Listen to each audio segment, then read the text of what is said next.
तुकाराम जी महाराज पंडरीनाथ भगवान के अनन्य उपासी पंडरीनाथ भगवान का दर्शन करने जा रहे थे। तो दर्शन करने के लिए जब जा रहे थे तो देखा बड़ी भीड़ लगी है मंदिर में। तो बाहर उन्होंने अपनी चरण पादुका उतार दी, पदत्राण उतार दिए।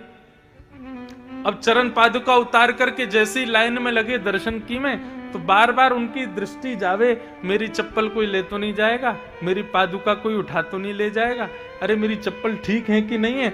उनके मन में भाव आया, बोले अरे तुकाराम तू दर्शन करने जा रहा है विट्ठल भगवान का और मन में आ रही है चप्पल। तुकाराम जी लाइन तोड़ करके बाहर आ गए और आकर के अपना पटका खोला, पटका में चप्पल रखी और गांठ बांध के अपनी कमर से बांध ली। बोले पहन के नहीं जा सकते, कमर से बांध के तो जा सकता हूं। तुकाराम जी का भाव क्या था कि जब मेरा विट्ठल मेरे सामने हो, जब मेरे नाथ मेरे सामने हो, उस समय यदि चप्पल का ध्यान मुझे आ गया ना तो मेरे दर्शन में व्यवधान आ जाएगा। तो कहीं ये चप्पल व्यवधान का कारण ना बन जाए, तो अपनी कमर पे बांध ली और तुकाराम जी चले गए मंदिर में भीतर। अब मंदिर में खड़े थे, सब लोग कीर्तन कर रहे थे, जय जय राम कृष्ण हरि। तभी एक की नजर पड़ गई कि तुकाराम जी ने कमर पे चप्पल बांध रखी। उसने एक को बताई, एक ने दो को बताई। देखते देखते पूरे मंदिर में हल्ला होने लगा, अरे चप्पल कौन लाया, चप्पल कौन लाया। इतने में तुकाराम जी बोले भैया चप्पल पहन के नहीं आया हूं, बांध के लाया हूं। बोले अरे मूर्ख धूर्त, तू चप्पल भीतर लेके आ गया। तुकाराम जी बोले मेरी बात तो सुनो, मैं क्यों लेके आया हूं, मेरी बात तो सुन लो। किसी ने नहीं सुनी, सब चढ़ गए और महाराज हाथापाई करने लगे और करते करते तुकाराम जी को मंदिर से बाहर कर दिया। बोले तू दर्शन का अधिकारी नहीं है, चप्पल लेके भीतर आया। तुकाराम जी मंदिर के दूसरे कोने में जाकर के बैठ गए और बैठ करके बोले हे विट्ठल, मेरा मन का भाव आपके मंदिर की मर्यादा तोड़ना नहीं था।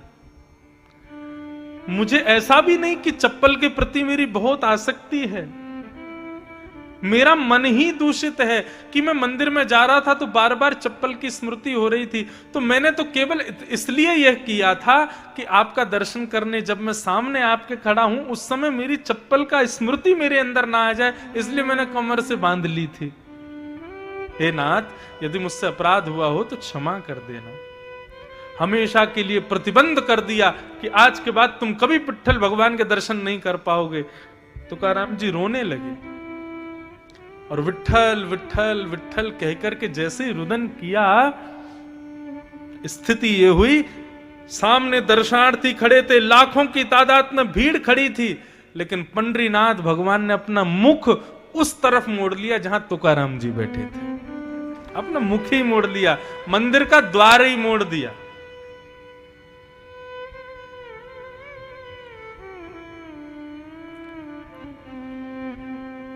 ठाकुर जी को सबसे प्रिय भोग, सबसे प्रिय प्रसाद, सबसे प्रिय सुगंधी, सबसे प्रिय आभूषण, सबसे प्रिय वस्त्र यदि कोई है तो वो केवल अपना भक्त है। जब उनका प्रिय भक्त सन्मुख आता है ना तो उसको देख करके ही ठाकुर जी तृप्त हो जाते हैं, मतलब मानो भोग लग गया। जब उनका भक्त अपने नेत्रों से अश्रुपात करता है, ठाकुर जी मानो उसी से स्नान कर लेते हैं। जब उनका भक्त सामने खड़ा होकर के दोनों भुजाएं ऊपर करता है, मानो उसकी भुजाओं से ठाकुर जी इत्र लगवा लेते हैं। जब उनका भक्त दंडवत प्रणाम करता है, मानो उस भक्त के सारे विकारों को ही भोग रूप में ठाकुर जी पा लेते हैं। तो भक्त ही सर्वस्व है ठाकुर जी का। यदि कोई उसका अपमान करता है, कोई उससे बैर करता है, कोई उसको दूर रखता है, तो वो कितना भी बड़ा भक्त हो, ठाकुर जी उसको स्वीकार नहीं करते।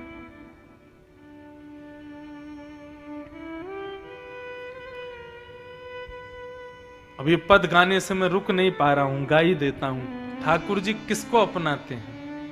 गिरधर जब अपनों कर जाने, गिरधर जब अपनों, भक्तन में मति भक्तन में गति, हरिजन संगे हरि उर आने। जिसकी भक्तों की सेवा में बड़ी निष्ठा हो, ठाकुर जी का वो अति प्रिय है। एक वृंदावन में एक महात्मा आए, अपने गुरुजी को प्रणाम किया तो गुरुजी ने उनसे कहा कि एक तुम एक काम करो, यमुना जी में स्नान करना, ब्रजरज को अपने तन पर लपेट लेना और फिर गुरु मंत्र का जाप करके नेत्र बंद करना, तुमको श्यामा श्याम के दर्शन होंगे। उसने कहा ठीक है। यमुना जी में स्नान किया, ब्रजरज को अपने तन पर लगा लिया, गुरु मंत्र की उपासना करते हुए नेत्र बंद करके जैसे ही बैठा, तभी उसने क्या देखा, अपने अंतस्थ में एक सुंदर एक कुंज है, हरी भरी कुंज, और उस कुंज में श्यामा श्याम लीला कर रहे हैं, किलोल कर रहे हैं। उनकी लीला का दर्शन होने लगा। दर्शन करते करते अति आनंदित, तभी वो अनुभव करता है कि श्यामा श्याम जो उसके अंतस्थ में दिखाई दे रहे हैं,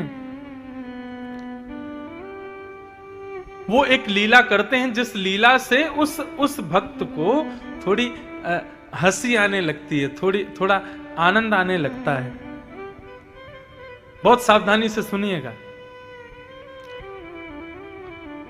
अब जिस समय उसको हंसी आती है, उसी समय सामने से एक ब्रजवासी वो जा रहा होता है और वो विकलांग होता है, एक पैर नहीं होता उसका। अब वो व्यक्ति हंस तो रहा था ठाकुर जी की लीला देख करके, लेकिन उस विकलांग ब्रजवासी को लगा ये मेरे ऊपर हंस रहा है, ये मेरी चाल पर हंस रहा है। और स्थिति क्या हुई, जैसे उसके हृदय में आया कि ये मेरी चाल पर हंस रहा है, ऐसी भावना आते ही उसके हृदय से ठाकुर जी अंतर ध्यान हो गए। उसके हृदय से ठाकुर जी चले गए। अब वो बार बार आंख बंद करके देखे, बोले इतनी सुंदर लीला हो रही थी, इतना आनंद आ रहा था, श्यामा श्याम आपस में दोनों लीला कर रहे थे, बड़ी प्रसन्नता हो रही थी, अचानक से अंतर्ध्यान क्यों हो गए?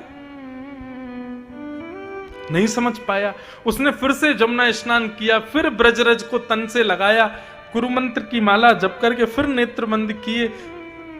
कुंज तो दिख रहा है, आवाज तो ठाकुर जी की आ रही है, किशोरी जी हंस रही हैं, श्याम सुंदर लीला कर रहे हैं, ये सब अनुभव तो हो रहा है, लेकिन ठाकुर जी दिख नहीं रहे। अति व्याकुल 3-4 दिन तक जब उसको दर्शन नहीं हुए, दौड़ करके अपने गुरुदेव के पास गया। बोले गुरुजी, एक दिन ऐसे ऐसे लीला हो रही थी, ठाकुर जी ने ऐसी लीला की कि मुझे जोर से हंसी आने लगी, मैं हंसने लगा। अचानक पता नहीं क्यों फिर श्यामा श्याम अंतर ध्यान हो गए, उनकी आवाज आ रही है, चलने की नूपुरों की ध्वनि आ रही है, कुंज दिख रही है, लेकिन ठाकुर जी नहीं दिख रहे।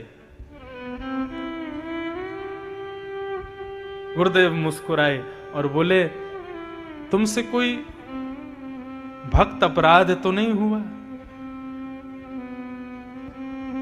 बोला नहीं भगवान, मैं क्यों अपराध करूंगा, मैं तो अपने सामान्य भाव से केवल स्नान करके ब्रजरज लगा करके केवल ठाकुर जी का स्मरण कर रहा था, इसमें भक्त अपराध क्या? बोले जब तुम हंस रहे थे, हंस करके तुमने जब नेत्र खोले तो आसपास कोई था क्या? उसने बताया, बोले कि हाँ एक व्यक्ति था, लेकिन थोड़ा दूरी पर था, एक विकलांग था, वो जा रहा था, शायद ब्रजवासी था। गुरुदेव समझ गए।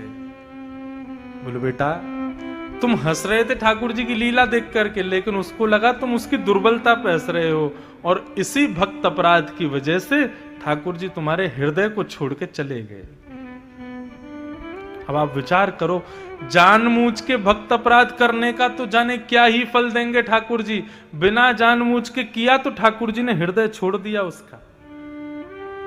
चरणों में गिर गए, बोले भगवान अब मैं क्या करूं, कब आएंगे ठाकुर जी मेरे हृदय में पुनः?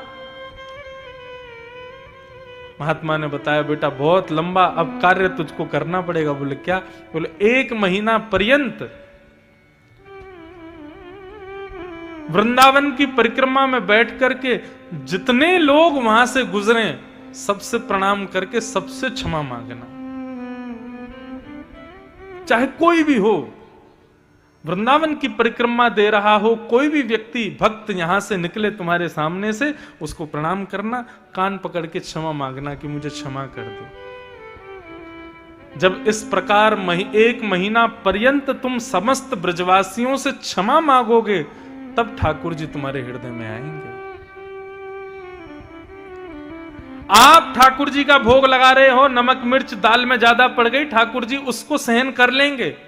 आप ठाकुर जी का श्रृंगार करते समय यदि ठाकुर जी तुम्हारे हाथ से गिर जावे, नीचे बेचारे इनके सिर में लग जाए, ठाकुर जी उसको भी स्वीकार कर लेंगे।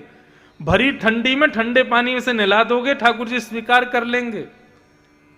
लेकिन यदि किसी भागवत का, भागवत यानी भगवान का, किसी भक्त का अपराध यदि कर दिया, ठाकुर जी क्षमा नहीं करेंगे। और उसकी क्षमा की विधि बहुत लंबी है।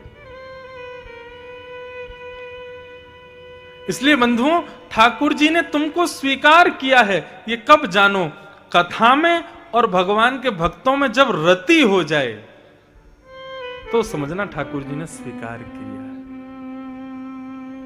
कई लोग बोलते हैं ना मेरे पास आके, महाराज जी हम ना हर महीने सालासर जी जाते हैं, महाराज जी हर 2 महीने में गिरिराज जी परिक्रमा लगाने जाता हूं, महाराज जी मैं हर साल बद्रीनाथ जाता हूं, महाराज जी मैं हर साल 4 धाम करके आता हूं। मुझे ज्यादा प्रशंसा नहीं होती, लेकिन कोई कहता है ना, महाराज जी हर महीने मेरे यहाँ कोई भगवान के दिव्य भक्त आते हैं, संत आते हैं, आके प्रसाद पाते हैं, मेरे यहाँ की सेवा देख के प्रसन्न होते हैं, मुझे बड़ी प्रसन्नता होती है। क्यों? बाकी लोग तो तीर्थों के पास जाते हैं, लेकिन उसके यहाँ तो घूमते फिरते संत ही तीर्थ लेके आ जाते हैं।